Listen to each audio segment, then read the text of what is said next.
तर आज आहे गुरुपौर्णिमा आणि गुरुपौर्णिमेच्या तुम्हा सर्वांना माझ्याकडून खूप साऱ्या शुभेच्छा. तर आज गुरुपौर्णिमा असल्याकारणाने आपल्या प्रत्येकाच्या घरी काहीतरी गोडधोड बनतच असतं नाही का?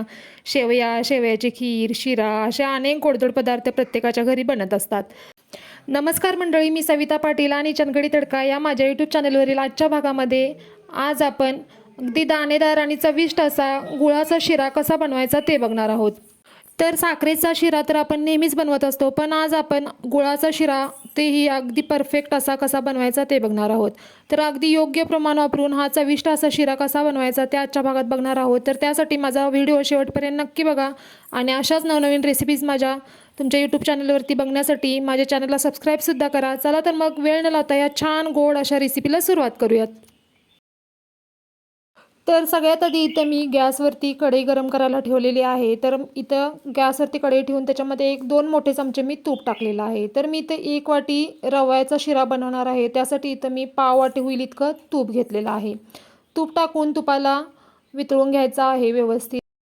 तर इथं मी तूप वितळून घेतलेलं आहे. आता याच्यामध्ये आपल्याला ड्रायफ्रूट तळून घ्यायचे आहे. तर काजू, बदाम आणि मनुके मी ते या तुपामध्ये टाकलेलं आहे आणि त्याला व्यवस्थित असं आपल्याला भाजून घ्यायचं आहे. तर 1 मिनिटभरामध्ये हे छान असे फ्राय होतात. तर इथं बघू शकताय मनुके छान आपले फुललेले आहेत आणि ड्रायफ्रूटसुद्धा व्यवस्थित फ्राय झालेले आहेत. आता आपल्याला हे सर्व ड्रायफ्रूट जे आहेत ते एका प्लेटमध्ये काढून बाजूला ठेवून द्यायचे आहेत. तर आपले ड्रायफ्रूट भाजून झालेले आहेत. आता त्याच तुपामध्ये आपल्याला 1 वाटी बारीक रवा घ्यायचा आहे.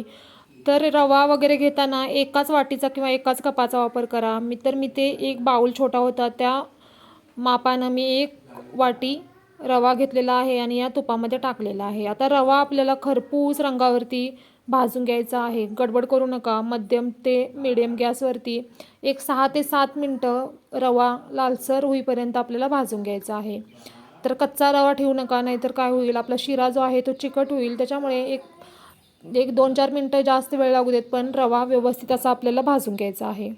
तर एक 2 ते 3 मिनटं झालेले आहेत आणि रवा आपला थोडाफार खरपूस असा भाजायला सुरुवात झालेली आहे. तर सतत हलवत राहायचं आहे रव्याला. तर अशा प्रकारे इथं आपला रवा बऱ्यापैकी भाजत आलेला आहे. तर त्याचवेळी काय करायचं आहे, दुसऱ्या गॅसवरती भांडं ठेवायचं आहे आणि त्याच्यामध्ये पाणी उकळायला ठेवायचं आहे. तर मी 1 वाटी रवा घेतलेला होता, त्याच वाटीनं 3 वाटी पाणी आपल्याला ह्या भांड्यामध्ये उकळायला ठेवायचं आहे. तर हे अगदी योग्य प्रमाण आहे, कमी जास्त करू नका. तर बारीक रवा असेल तर 3 वाटी पाणी हे योग्य प्रमाण आहे. त्याच्यामुळे 1 वाटी रव्यासाठी 3 वाटी पाणी हे अगदी परफेक्ट प्रमाण आहे. तर इथं मी 3 वाटी पाणी उकळायला ठेवलेलं आहे. आता याच्यामध्ये गूळ टाकायचा आहे. तर इथं मी गूळ चिरून घेतलेला आहे. अंदाजे 1 पाऊण वाटी होईल इतका गूळ आहे. अति जास्त गोड पाहिजे असेल तर तुम्हाला गुळाचं प्रमाण थोडंसं वाढवावं लागेल. तर मी इथं पाऊण वाटी होईल इतका गूळ घेतलेला आहे. आता ह्याला थोडंसं चमच्यानं मी ढवळून घेते आणि ह्याला व्यवस्थित अशी उकळी येऊ द्यायची आहे. म्हणजेच आपला गूळ जो आहे तो पूर्ण ह्या पाण्यामध्ये वितळेल. तर मी गूळ आणि पाणी इथं दुसऱ्या गॅसवरती उकळायला ठेवलेला आहे. परत आपला रवा जो आहे तो गॅसवरती मंद गॅसवरती मी ठेवलेला होता, तो परत आपल्याला परतून घ्यायचा आहे. तर तुम्हाला दिसतच असेल आपला रवा जो आहे तो लालसर व्हायला सुरुवात झालेली आहे. माझी लाडूबाईसुद्धा मला सारखं विचारत होती, मम्मा शिरा कधी बनणार. चालू आहे, बनवा लागलो. तर आपला रवासुद्धा मी 6 ते 7 मिनटं भाजून घेतलेला आहे आणि इथं गूळ आणि पाण्याला सुद्धा उकळी आलेली आहे. मी गॅस बंद करून घेतलेला होता आणि गूळ आणि पाणी जे उकळलं होतं ते कढईमध्ये आपल्याला ओतून घ्यायचं आहे. रवा आपला छान भाजलेला होता, त्याच कढईमध्ये आपल्याला हे पाणी जे आहे ते ओतून घ्यायचं आहे. थोडंसं सावधानगिरीनं करा काम, नाहीतर अंगावरती उडण्याची शक्यता असेल. त्याच्यामुळे थोडं थोडं पाणी टाका. त्याच्यानंतर आता ह्याच्यामध्ये मी 4 ते 5 वेलदोडे होते ते खलबत्त्यामध्ये ठेचूनच त्याला ह्याच्यामध्ये टाकलेलं आहे. वेलची पावडर असेल तर तीसुद्धा तुम्ही टाकू शकता. तर इथं मी 4 वेलदोडे होते ते ठेचून टाकलेले आहेत. त्याच्यानंतर आपण जे ड्रायफ्रूट्स फ्राय करून बाजूला ठेवले होते ते सुद्धा ह्या स्टेपला आपल्याला ह्याच्यामध्ये टाकायचे आहेत आणि याला व्यवस्थित असं परतून घ्यायचं आहे.